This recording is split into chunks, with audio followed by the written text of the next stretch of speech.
Hey,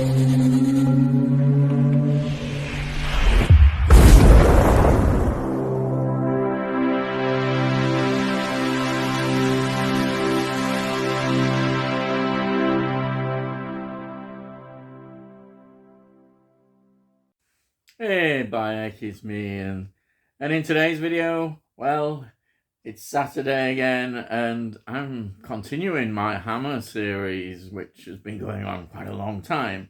Now, this is really courtesy of Tony.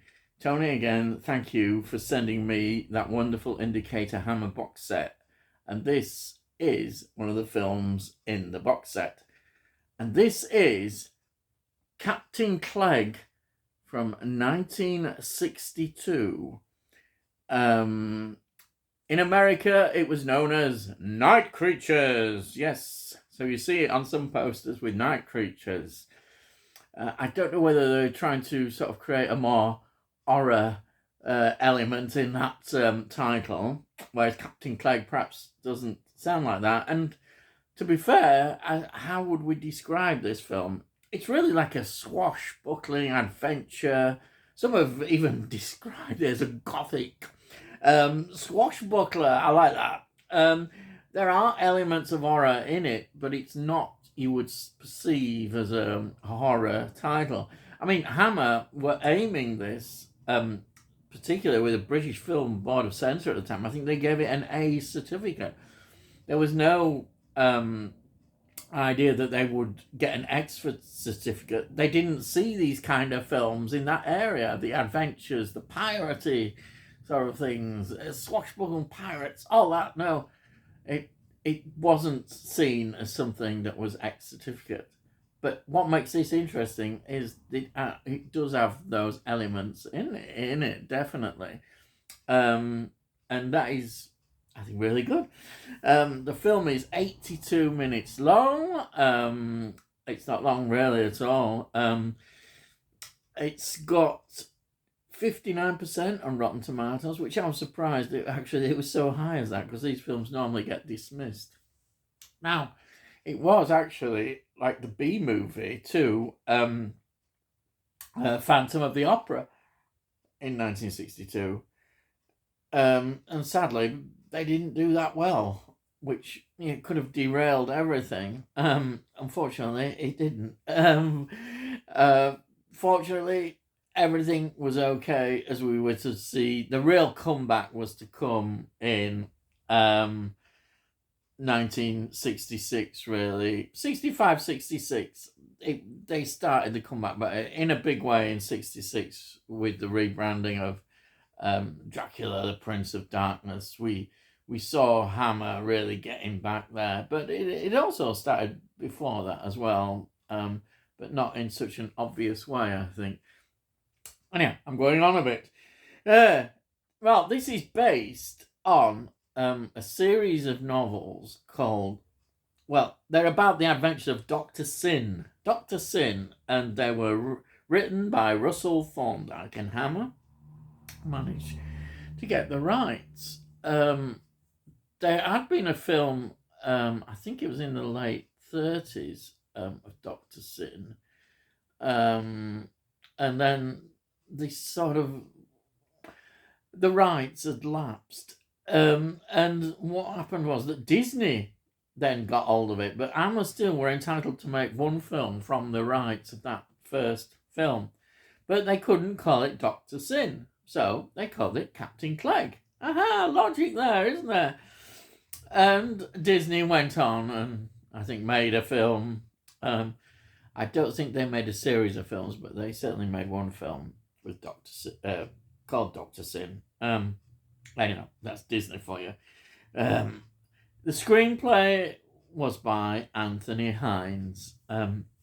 Was produced by John Temple Smith and directed by Peter Graham Scott. Who's he, you may say? Well, he's really somebody who was massively an influential director in TV terms. He had a lot of, apparently he'd worked in his early days with Alfred Hitchcock on the sets.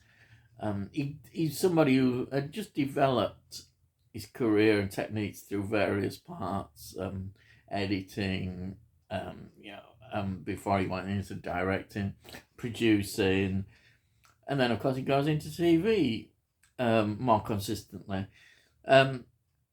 What I'm interested in terms of, he was involved in Danger Man, the great Patrick McGowan series of early 1960s, I think 61, 62, I think it's in that era. But then, of course, he was involved in, to me, the wonderful Prisoner series, The Prisoner, Patrick McGowan, the spin-off, kind of as almost a sequel to Danger Man. And it was very controversial at the time. He directed an episode called The General, but he was involved in that. So there's the director for you. Excellent. And he does an excellent job on here. Peter Cushing heads the cast.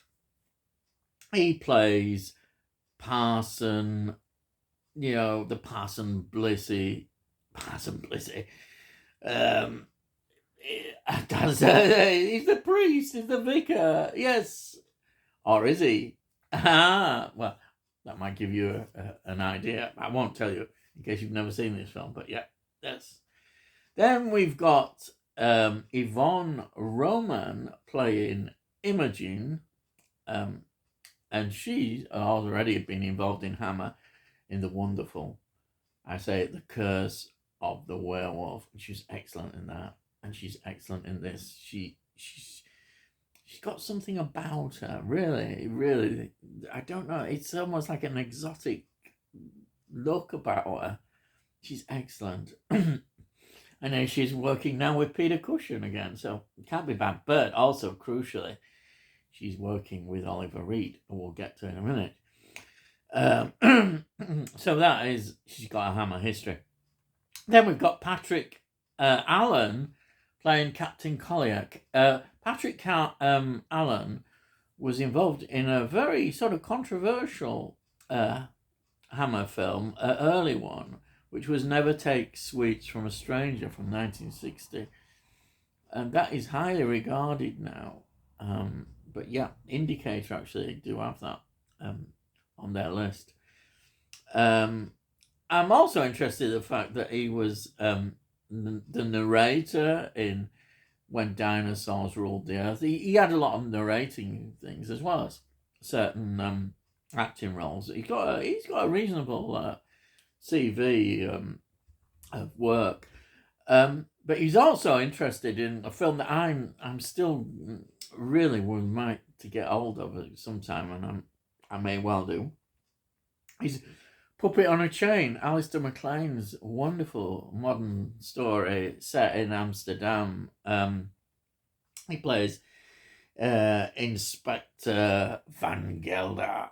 Yes, yeah. I just thought I'd put that in because it's just a particular favourite film of mine. And there was a phase when Alistair MacLean stories were being filmed in the cinema. That happens to be one of them. Yes. Then Oliver Reed. What a class actor he always seems, Oliver Reed. I know people delve into the personal life and his struggles and his reputations, but you always look at his CV of films. I think, wow. So he was obviously The Curse of the Werewolf, such a brilliant role in that. He was in Oliver. Who can forget him in Oliver? Oliver, what a great musical that is. It's more than a musical. Yes, we can talk about that sometime. Oliver is just, wow. Then he was in, perhaps that really propelled him to stardom, as I think Oliver had helped, was Women in Love. That was a very big film at the time, the D.X. Lawrence story. Always going to be controversial, and it was, I think, at the time. That was from 1969. Also, he was in another controversial film, which was The Devils. Ken Russell film, 1971. The Devils suffered a lot from censorship, a lot with the subject matter. He's in that, and he's really good. Wouldn't it be good if we could get a proper restoration of The Devils I think it is available in a cut form, but The Devils we'd love to see. Yes, somebody please. There may be problems there, but it always suffered with British Films Board of Censors and generally. But there is a history about that. Look it up. Also, a film that I really love that he's in is Burnt Offerings. Burnt Offerings from 1975. What a film that is. I've reviewed that somewhere on the channel. I could just talk about. I think he's just got such a presence in his role. He's a great actor. I really rate him highly. Then we've got something which I really love that I can actually put. Yes, Michael Ripper. It's Ripper watch time, but he's here in quite a big role there. You see him quite a lot. He's right through to the end. Fantastic. He plays Meeps or Mips, but he's great. And you say it's Michael Ripper again. Yeah, you can't help but jump for joy. And there he is. He's great. He's quite a key role in the film. I think he's great. Absolutely. I can't talk about enough about Michael Ripper. It gives me great joy to see him in the film. Really does. He's there. Wonderful. Fantastic. So that really is, I'd say, the main cast members that I want to talk about. And notice saying main cast members, which include Michael Ripper. So there we are. Yes, that can't be bad at all. Of course, the film was at Bray Studios, as always, and the sets, absolutely fantastic. It looks great. The scenes on the marshes as well, everything about this film looks great. It does. It's an amazing film. And yet we've not heard of it. It's not one that people reel off in terms of Hammer history, but I think with these re-releases, it's getting a bigger reputation all the time. So what is the story about? Well, we see right in the opening scenes, it's 1776, and a Mulatto sailor is punished by the despicable pirate Captain Clegg, or he's seen as a pirate captain, and he's placed on this island with his tongue cut out. But he does get picked up, and then the story moves forward to 1792. And this captain, Captain Collier, is leading a group of his men into an English coastal town to investigate reports of smuggling. Yes, we're in the smuggling genre of films as well now. Hammer really doing it all. Wonderful. And it's a great period in history, about the battles with the crown and people and taxes and companies involved. Wonderful period of history. Well worth looking at if you're interested in British history. It's a wonderful time in history how people were fighting what they saw as the over intrusion by the crown, the powers of the crown trying to get the taxes when it should be Parliament. And this, of course, is all leading eventually to more of the 1832 Reform Act of Parliament is so important in breaking down all this that's going on. The aristocracy is eventually losing the fight as the middle classes are rising up. And all this is going on at this time. It's very important what's happening. Of course, we've lost the colonies as well in this period of time as well. America is gone. Yes. So it's an important time for the British Empire because the British Empire is expanding. Anyway, I'm going on. I'm sorry. Yes, I'll cut out that, but it's history. I get interested in history. So they're in this community, and this community is led by this mysterious kind of vicar who's after their best interests. And the locals are all involved in this practice of smuggling. And to add to the atmosphere, there's these legends of marsh phantoms, which we see glimpses of and talked about, which is there in the background. And of course, it's a good way of frightening people away as well. As you'll see, that's a very good way of keeping people out of minding what's going, trying to find out what's going on. And say, well, I think you should mind your own business. You might come across some things you don't like. Yes, these ghostly figures. Yes. Anyhow, so that's how the story develops, and it's wonderful. I'm sat there and thinking, Hammer, why do Hammer keep doing it?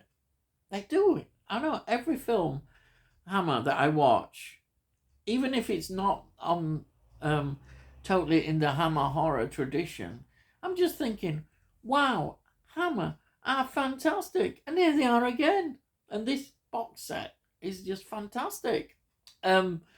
It's amazing. I'll just show, before I show you the box set again, I'll just talk about the extras. I mean, the extras blow me away. Absolutely. The extras include documentaries, a wonderful introduction, and it's a long introduction by Kim Newman. And when this guy's talking, you listen. His knowledge, enthusiasm, his love of films, the love of Hammer, you see it as well. I love it. I can watch this guy. He's fantastic. He's great. And then there's all sorts of other interesting articles. Well, extras on there. One of I loved absolutely was about George Mossman. And you're thinking, who's George Mossman? And the geek really comes out in me. It's a documentary about all the coaches that were used in all the Hammer films. And it's, wow. It's one of the great things in the